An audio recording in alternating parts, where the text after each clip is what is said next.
On a cold winter night, Emily sat alone in her quiet house, surrounded by darkness that was only faintly illuminated by the glow of the TV screen. She was passing the time watching old movies while the wind howled outside, rattling the window panes in a chilling manner. Suddenly the phone rang loudly, breaking the silence and startling her. She looked at the screen and saw an unfamiliar number. Despite a vague sense of fear, she decided to answer. A low, cold and eerie voice responded, "Do you think your house is safe now?" Emily felt a chill run through her body and asked nervously, "Who are you? What do you want?" But the caller hung up before answering. She tried to brush it off, convincing herself it was just a silly prank by a stranger. But a few minutes later the phone rang again.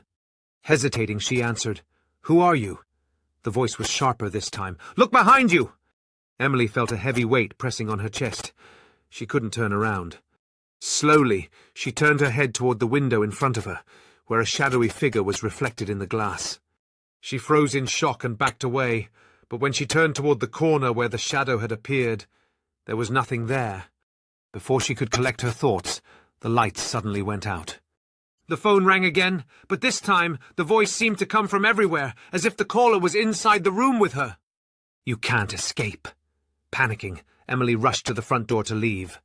But she found it tightly locked, even though she had left it unlocked.